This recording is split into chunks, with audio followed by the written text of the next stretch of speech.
Captain Zethara's 4 arms trembled as she watched the tactical display. Red warning lights bathed the bridge of the merchant vessel. Peaceful current in an ominous glow. Her crew of 12 Velothi traders huddled at their stations, their normally blue skin now pale with fear. "Captain, they're closing fast," reported her navigation officer, Kent. His voice cracked despite his attempts to remain professional. 3 Krillian hunter ships, military grade. They'll be in weapons range in 4 minutes. Zethara's mind raced. The Velothi were traders, not warriors. Their ship carried no weapons beyond basic defensive shields. The cargo hold contained nothing but rare minerals and artistic goods bound for the Centauri trade stations. Why were the Krillians attacking peaceful merchants? "Any response to our identification signals?" she asked, though she already knew the answer. "Nothing, Captain. They're maintaining radio silence and approach vector unchanged." The Krillians were known throughout this sector as ruthless pirates. Their government officially denied any connection to the raider fleets, but everyone knew the truth.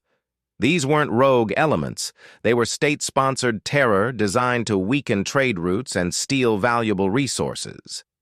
Zethara had heard the stories. Krillian raiders never left survivors. They would board peaceful ships, take everything of value, then space the crew.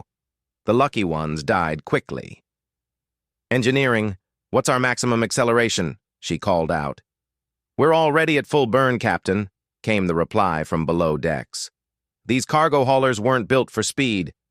We can't outrun military pursuit craft."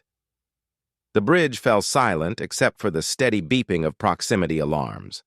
Zethara stared at the tactical display, watching the 3 red dots grow steadily larger.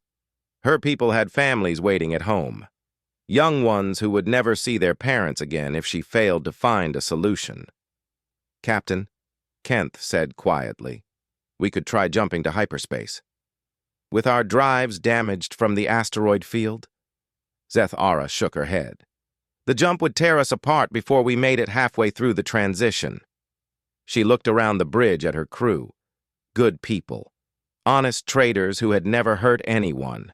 They deserved better than to die at the hands of pirates in empty space. An idea struck her, desperate, but their only chance. "Open a channel on the emergency frequency," she ordered. "All bands, maximum broadcast power." "Captain, if we transmit our position, they already know where we are." Zethara cut him off. "Do it." The communications officer's fingers danced over his console. "Channel open, Captain." Zethara took a deep breath. Throughout the galaxy, there existed an unwritten code among spacefaring peoples. A distress call was sacred. Any ship that heard one was honor-bound to render assistance, regardless of species or political affiliation. "This is Captain Zethara of the Velothi merchant vessel." "Peaceful current," she began, her voice carrying across space on radio waves that would reach dozens of star systems. "We are under attack by Krillian raiders at coordinates 77 Mark 44 in the Theta sector. We are a peaceful trading vessel with no military capability. We request immediate assistance from any friendly vessels in the area." She paused, then added the words that carried special meaning among the civilized species. "We invoke the Mutual Aid Protocol under the Galactic Commerce Accords." The transmission ended, and the bridge fell silent again. Out there in the darkness, her message was spreading at light speed to every inhabited system within range. With luck, someone would hear. Someone would come. "How long until they reach us?" she asked. 2 minutes, Captain." Not enough time. Even if a patrol ship was in the next system over, it would take at least 20 minutes to reach them. The closest Velothi military base was hours away. "Captain, incoming transmission from the lead Krillian vessel," the communications officer reported. "Put it through." The view screen flickered, revealing the scarred face of a Krillian commander. His species resembled oversized insects, with compound eyes and mandibles that clicked when he spoke. The universal translator rendered his words in flat, emotionless tones. Velati vessel, you will cut your engines and prepare to be boarded. Resistance will be met with immediate destruction. Zethara straightened in her captain's chair. Commander, we are a peaceful trading vessel operating under legitimate commerce permits. We have done nothing to warrant attack. The Krillian's mandibles clicked in what might have been laughter. Your cargo manifest indicates you carry rare earth elements worth considerable profit. That warrant enough. Those materials belong to our trading partners. You have no legal claim. Legal? The Krillian commander's compound eyes glittered. We are beyond the reach of your precious laws here, Captain. You called for help, but no one comes. Your friends abandon you to die alone. The transmission cut off. On the tactical display, the 3 hunter ships continued their approach. 1 minute remained. Captain, the navigation officer said suddenly, I'm reading hyperspace signatures, multiple contacts dropping out of FTL. Zethara's hearts soared. Velathi ships? No, ma'am. The signatures are strange. I've never seen drive patterns like these. She frowned. How many contacts? I'm counting 20, 50. By the ancestors, Captain, there are over 100 ships dropping out of hyperspace. They're surrounding our position. The tactical display erupted in new contacts. Green dots representing unknown vessels appeared in formation around the 3 red Krillian ships and the single blue dot marking their own vessel. Sir, I'm receiving identification signals from the newcomers, the communications officer reported, his voice filled with confusion. They're transmitting in a language I don't recognize, but the computer is attempting translation. What do they say? The identifier comes through as Terran Federation Navy. I've never heard of any species called Terrans. Zethara felt a chill run down her spine. In her decades of trading throughout the galaxy, she had encountered hundreds of different species. The major civilizations all knew each other, maintained diplomatic relations, shared navigation charts and commerce protocols. But these Terrans were completely unknown. Captain, visual contact established, the tactical officer announced. Transferring to main screen. The view screen shifted to show the space around their ship. What Zethara saw made her breath catch in her throat. The ships that had emerged from hyperspace looked like nothing she had ever seen. They were angular, predatory things with dark hulls that seemed to absorb light rather than reflect it. Some were massive dreadnoughts, bristling with weapon emplacements. Others were sleek destroyers that moved through space with deadly grace. But it wasn't just their appearance that shocked her. It was the formations they flew. Perfect geometric patterns that spoke of military precision and overwhelming firepower. This wasn't a rescue fleet. It was an armada built for war. Captain, Kent whispered, what kind of friends send a war fleet to answer a distress call? Before she could respond, the communications console chimed with an incoming transmission. The view screen shifted to show the bridge of one of the unknown vessels. The being that appeared on screen was unlike anything in Zethara's experience. It stood upright on 2 legs, with pale skin and hair the color of aged metal. But it was the eyes that caught her attention, deep brown orbs that held intelligence and something else, something that made her species' ancient survival instincts whisper warnings. This is Admiral Chen of the Terran Federation Navy, commanding Task Force 7. The being said in perfect galactic standard. We received your distress call, Captain Zethara. Are you and your crew unharmed? Yes, Admiral Chen. We are currently under threat from Krillian raiders, but we are unharmed. The human, for that was what these Terrans called themselves, she somehow knew, nodded once. Understood. Please maintain your current position while we address the situation. The transmission ended, leaving Zethara staring at a blank screen. Around her, the bridge crew looked equally stunned. Captain, the tactical officer said in a small voice, The Krillian ships are trying to retreat. The unknown vessels, the Terrans, they've moved to intercept. On the tactical display, the 3 red dots representing the Krillian raiders had indeed changed course, accelerating away from their intended target. But they were completely surrounded by the green dots of the Terran fleet. A new transmission came through, the Krillian commander again, but his earlier arrogance was gone. Now his mandibles clicked with obvious fear. Unknown vessels, this is Captain Thekvor of the Krillian Defense Fleet. We were conducting a routine inspection of this merchant vessel. We will withdraw immediately. The response came not from Admiral Chen, but from another Terran ship. The voice was younger, female, but carried the same underlying steel. Captain Thekvor, this is Commander Rodriguez of the TFS Retribution. Our sensors indicate your vessels are armed with military-grade weapons and were approaching the merchant ship in attack formation. Please explain. We were investigating reports of contraband. Your ship's weapon systems are powered and targeted on the merchant vessel, Commander Rodriguez interrupted. Your intentions are clear. You have 30 seconds to power down all weapons and prepare to be boarded for inspection. The channel fell silent. On the tactical display, Zethara watched as the Krillian ships suddenly changed course again, this time making a desperate run for the edge of the sensor grid. They made it less than 30,000 kilometers before the Terran ships moved to intercept. What happened next defied everything Zethara thought she knew about space combat.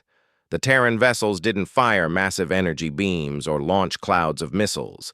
Instead, they unleashed streams of what appeared to be solid projectiles.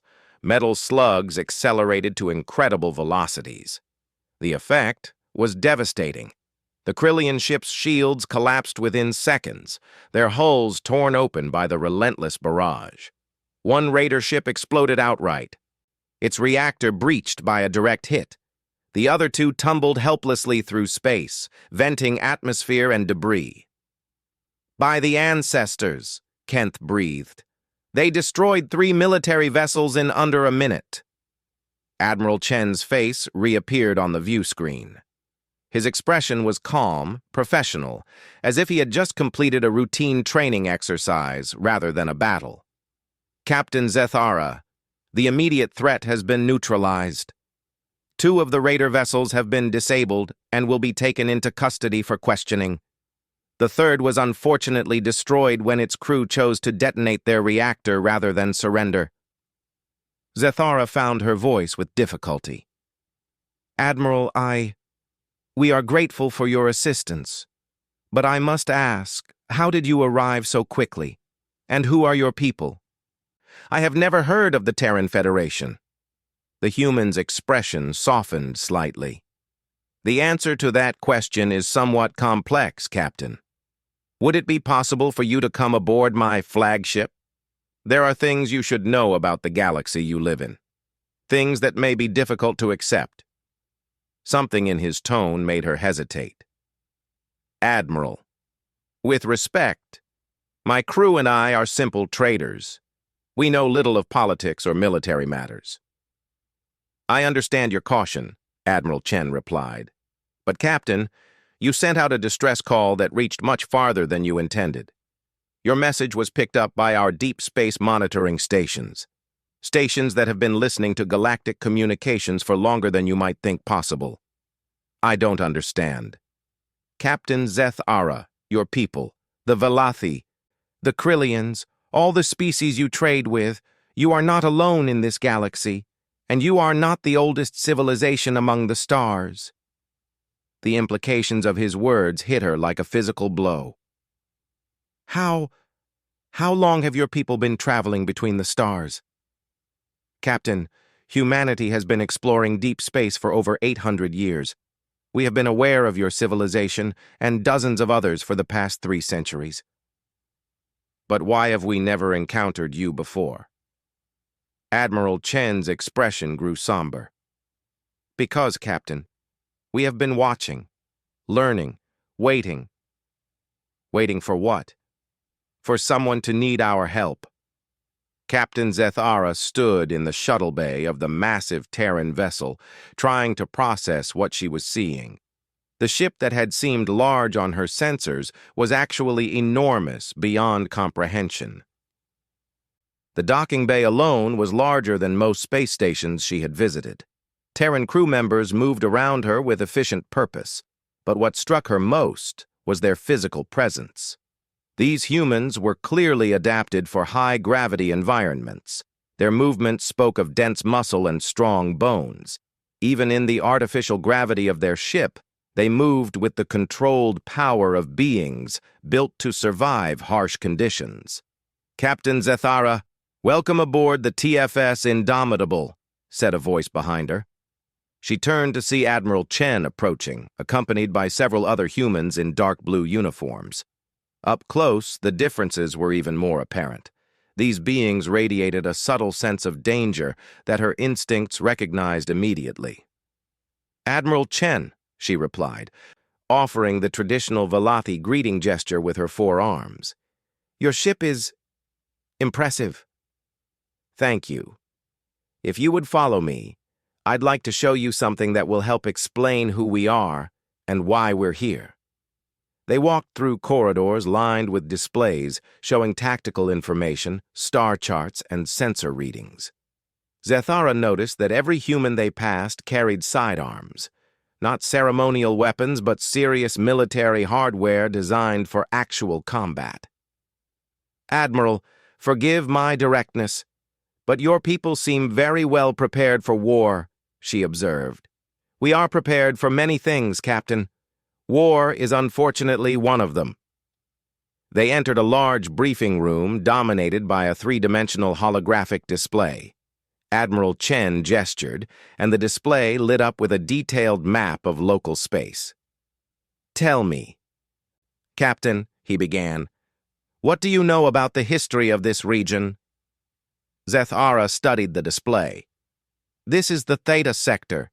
It has been inhabited by various species for approximately 4,000 years. The Velati established trade routes here about 800 years ago. The Krillians claimed several systems about 300 years later." "All correct," Admiral Chen nodded. "Now, what do you know about the species that lived here before your people arrived?" "Before?"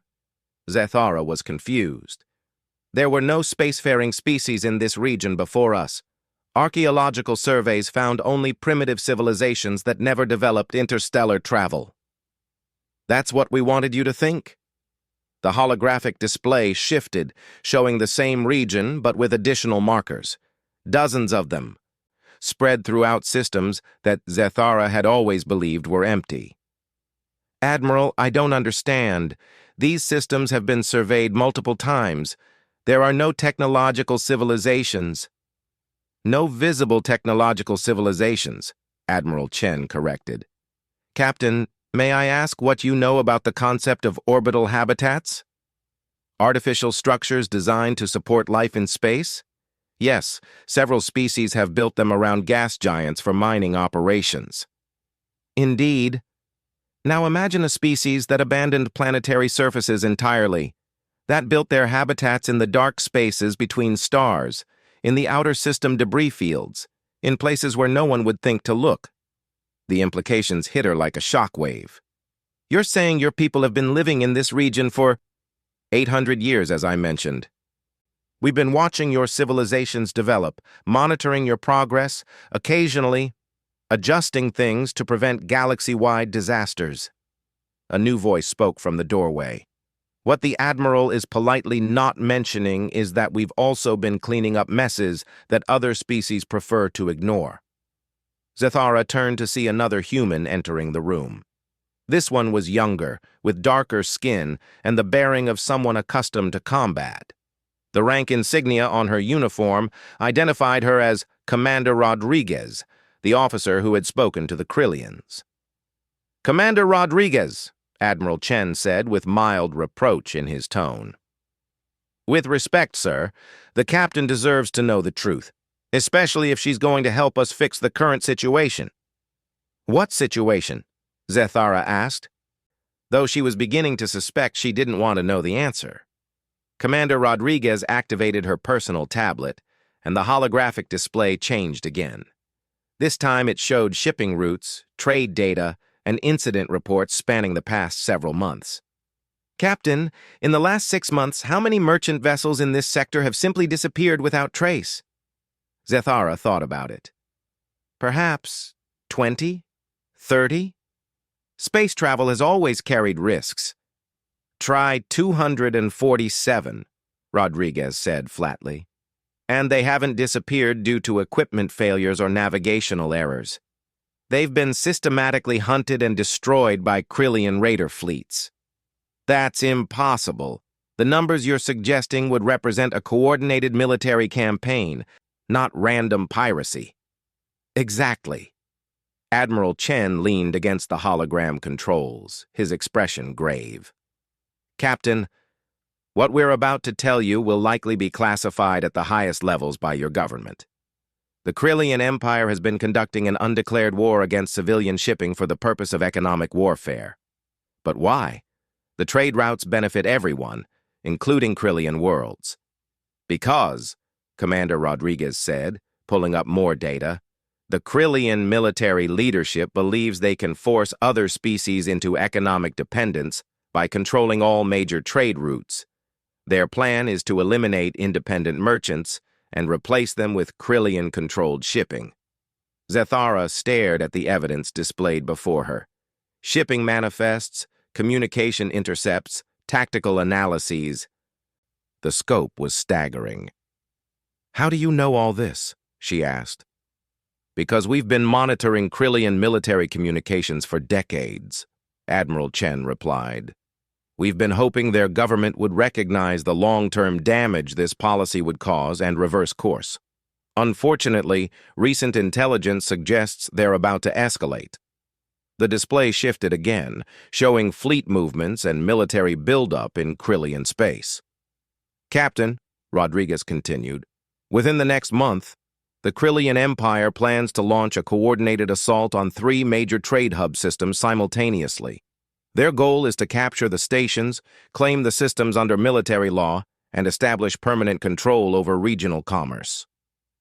That would be an act of war against a dozen different species, Zethara breathed. Yes. And it would likely succeed because none of the affected species maintain military forces capable of stopping a coordinated assault of this magnitude. Zethara felt overwhelmed by the scale of what they were describing. Admiral, why are you telling me this? I'm a simple merchant captain. I have no influence with governments or military commands. Actually, Captain, you have something far more valuable than political influence. You have moral authority. I don't understand. Admiral Chen activated another control, and the display showed her own ship's transmission log, the distress call she had sent just hours earlier. Your message was received by monitoring stations across 17 star systems. Within minutes, it was being discussed in government chambers, military planning rooms, and trading guild headquarters. The response has been unanimous. Someone needs to stop the Krillian aggression. But the major powers have been unwilling to commit military forces without proof of hostile intent, Rodriguez added. Your distress call and our response to it has provided that proof. Zethara was beginning to understand. You used my ship as bait. We protected your ship, Admiral Chen corrected firmly. But yes, we anticipated that Krillian raiders would eventually target a well-known merchant vessel in this area. We've been monitoring their patrol patterns for weeks. And now? Now, Captain, you get to make a choice that will determine the future of this entire region. Commander Rodriguez stepped forward. The Terran Federation is prepared to intervene directly in this situation. We have the capability to neutralize the Krillian threat permanently, but we prefer not to act unilaterally if other options exist. What other options? Admiral Chen smiled for the first time since she had met him. Captain, your distress call was heard by more than just us. 3 different species have dispatched military forces to this sector in response to your message. The problem is, none of them have sufficient firepower to face the Krillian fleets alone. You're proposing an alliance? We're proposing something that has never existed before in this galaxy. A coordinated defense pact between multiple species, supported by Terran military technology. The scope of what they were suggesting was breathtaking. Admiral, with respect, why would you share your military technology with species you've been hiding from for centuries? Because, Captain, hiding is no longer an option. The galaxy is becoming increasingly unstable. The Krillians are just the beginning. Our long-range monitoring has detected evidence of aggressive expansion by at least 4 other major powers. Within decades, this entire region could be engulfed in warfare. Commander Rodriguez activated her tablet again. Captain, I want to show you something. Computer, display Terran Deep Space Monitoring Network. The holographic display expanded dramatically, showing not just the local sector, but dozens of star systems across a vast region of space. Scattered throughout were markers indicating monitoring stations, automated defense platforms, and what appeared to be major fleet bases. This is just one sector of Terran space, Rodriguez explained. We currently monitor and protect an area encompassing over 400 inhabited star systems. Zethara stared at the display in shock. 400 systems? That's larger than all the known civilizations combined. Captain, Admiral Chen said quietly, what I'm about to tell you will sound impossible, but I need you to understand the reality of humanity's position in this galaxy. Earth, our home world, is located in what your species would consider the galactic core region. We have been expanding outward for 8 centuries, establishing colonies and defense networks throughout uninhabited systems. But the galactic core is supposed to be uninhabitable due to radiation and gravitational effects. For most species, yes. Humans evolved on a world that experiences radiation levels and gravitational stresses that would be lethal to most galactic civilizations. What you consider uninhabitable, we consider challenging but manageable. The pieces were falling into place in Zethara's mind, and the picture they formed was terrifying. You're saying that humans are adapted to survive in environments that other species cannot? We call such worlds death worlds in our classification system, Rodriguez confirmed. Planets with extreme gravity, deadly radiation, toxic atmospheres, or violent weather patterns. Most spacefaring species evolved on what we would consider garden worlds, stable, peaceful environments with mild weather and low gravity. And you control the uninhabitable regions of the galaxy because you're the only species that can survive there. We don't control anything, Captain, Admiral Chen said firmly. We protect. There's a difference. Protect what? Trade routes through dangerous regions. Colonies that come under attack by aggressive species. Research stations studying dangerous phenomena. Independent settlements that choose to live in frontier regions. Commander Rodriguez brought up a new display showing incident reports spanning decades. Captain, in the past 50 years, Terran forces have responded to over 3,000 requests for assistance. Pirates stopped, natural disasters mitigated, aggressive species deterred from conquest. And no one knows you exist? The governments know. Military leaders know. But they've chosen to keep that information classified to prevent panic among civilian populations. Zethara felt a chill as the full implications became clear. You're saying that the only reason galactic civilization has remained stable is because humans have been secretly maintaining the peace. We've been helping to maintain balance, Admiral Chen corrected. But Captain, that balance is about to shift dramatically. The Krillian aggression is just the beginning. Our intelligence indicates that several major powers are preparing for large-scale conflicts. And humanity can't maintain peace secretly anymore. Not without revealing ourselves and taking a much more active role in galactic politics, Rodriguez confirmed. Which is why your decision is so important. What decision? Admiral Chen leaned forward intently. Captain Zethara, your distress call has created an opportunity. For the first time in galactic history, Multiple species are prepared to work together against a common threat. If we can help facilitate that cooperation, it could serve as the foundation for a lasting peace. And if we cannot? The two humans exchanged glances. Commander Rodriguez spoke first. Then humanity will do what we have always done, Captain. We will protect those who cannot protect themselves regardless of the political consequences. But this time, Admiral Chen added quietly, everyone will know we're here. Captain Zethara returned to her ship with her mind reeling from everything she had learned. The massive Terran fleet remained in formation around her modest trading vessel, a protective barrier of military might that represented power beyond her comprehension. Captain, Kent greeted her as she entered the bridge. How did the meeting go? She looked at her crew, honest traders who had never imagined they would find themselves at the center of galactic politics. Kent, signal the navigation station. Set course for the Helix Trade Hub. The hub? Captain, that's 3 days' journey and we still need to deliver our cargo to... The cargo can wait, she interrupted. We have something more important to do.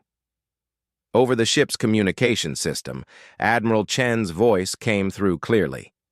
Captain Zethara, we've received confirmation that the Galactic Trade Council has called an emergency session at Helix Hub. Representatives from 17 different species are en route. And the Krillians? Their ambassador has also confirmed attendance. It appears your distress call has accomplished what decades of diplomacy could not. It's forced everyone to the negotiating table. As the peaceful current engaged its hyperspace drives, escorted by a full squadron of Terran destroyers, Zethara couldn't help but marvel at how quickly the galaxy was changing.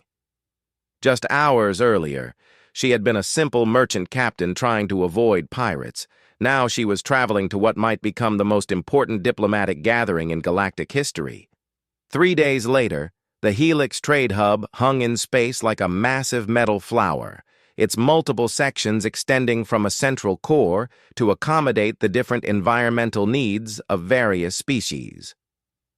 Normally, the station hosted perhaps 50 vessels at any given time. Today, over 300 ships crowded the approach lanes. Captain, her communications officer reported, we're receiving priority docking instructions from Hub Control, Bay 94, the diplomatic section. And our escorts? The Terran ships are maintaining position at the outer edge of the system.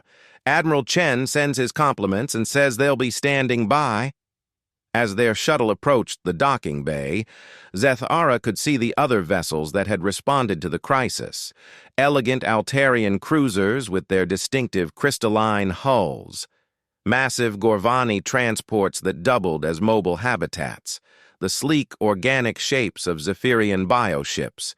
And in a separate bay, the angular, aggressive lines of 3 Krillian military vessels. The diplomatic hall was a symphony of controlled chaos. Representatives from nearly 20 different species filled the amphitheater-style chamber, their various forms creating a living rainbow of galactic diversity. Translation devices hummed constantly as dozens of languages filled the air. At the center of the assembly, Fleet Commander Vex Thul of the Krillian Empire stood at a podium, his insect-like form rigid with indignation. The Krillian Empire categorically denies any systematic attacks on civilian shipping, he declared, his mandibles clicking with emphasis. The vessels referenced in these accusations were engaged in legitimate anti-piracy operations against suspected smugglers.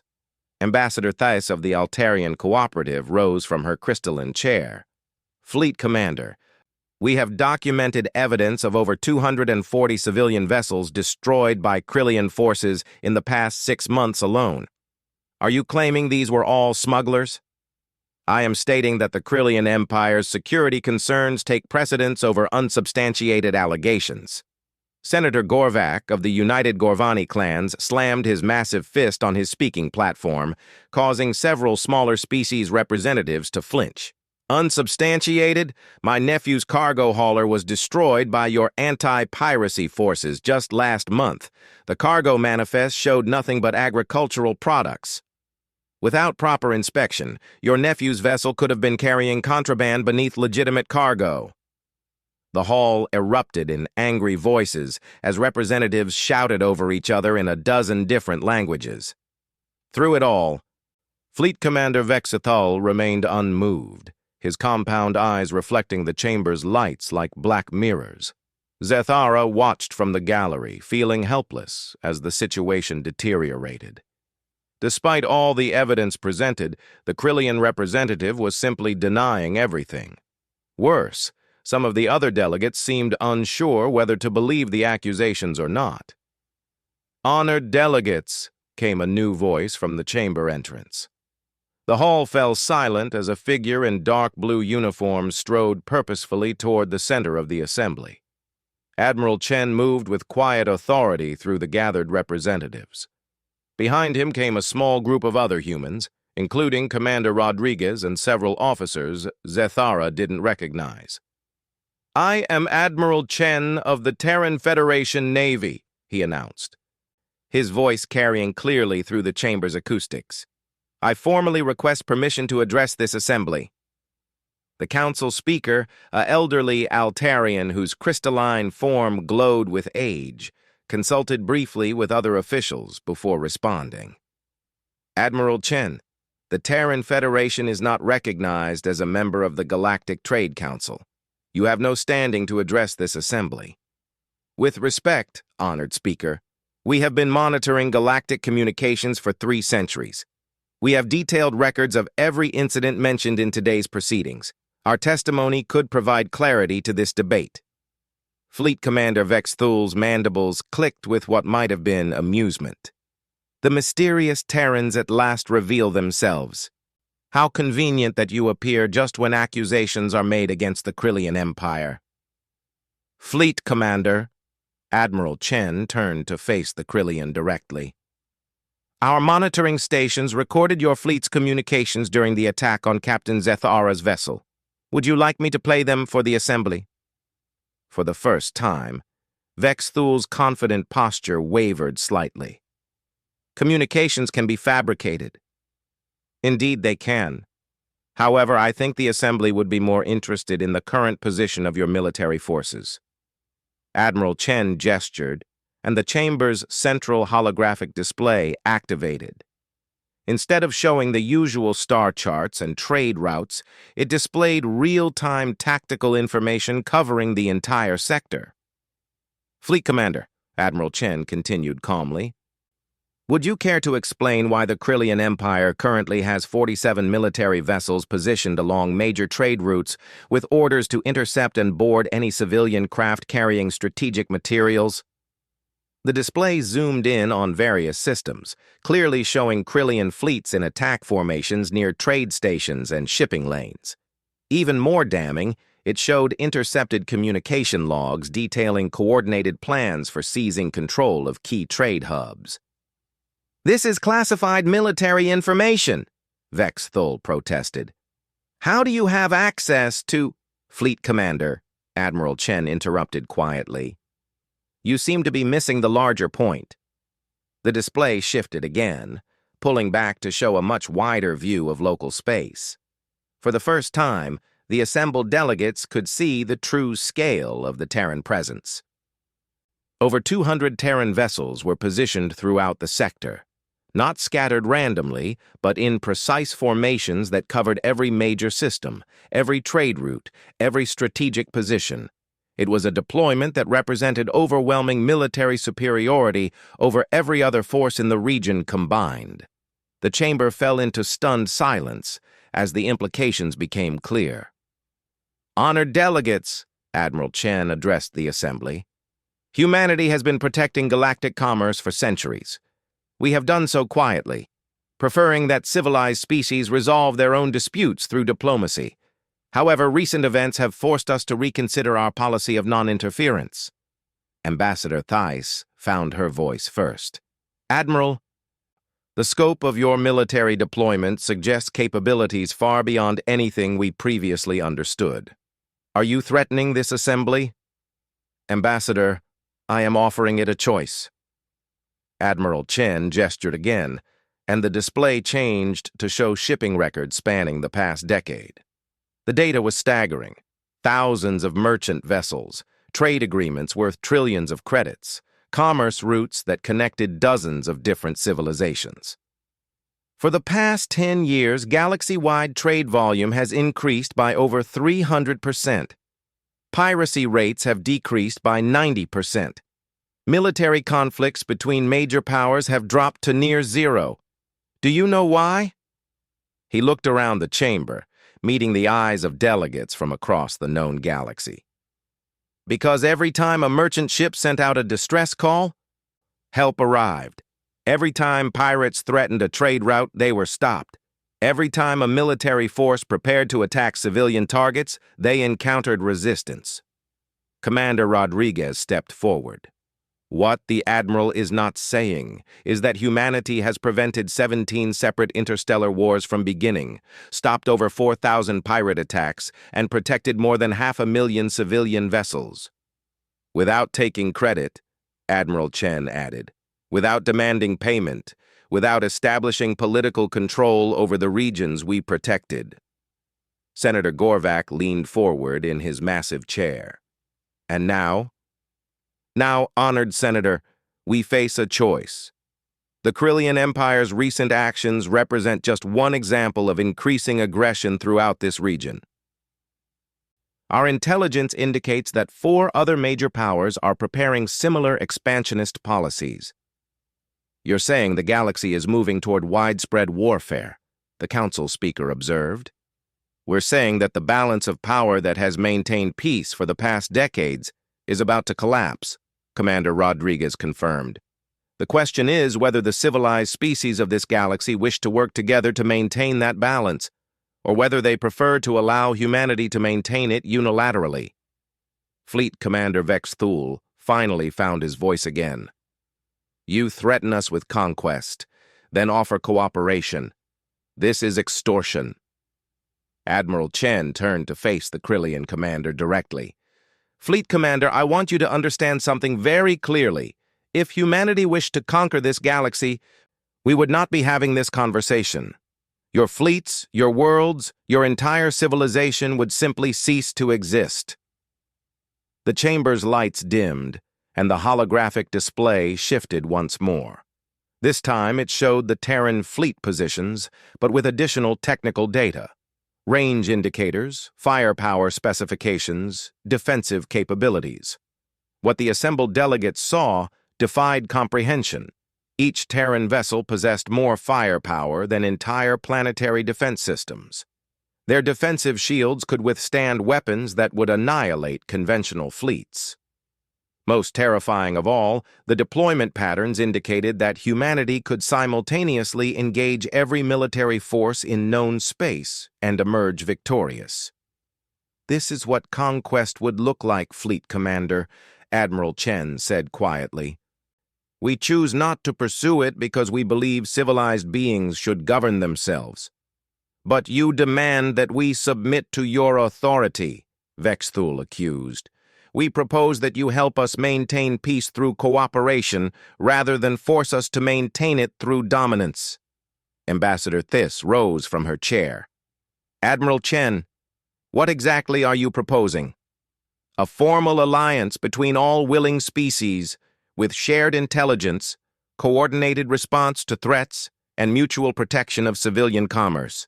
Humanity would provide technical support and military assistance when requested, while each member species maintains full sovereignty over their own territory.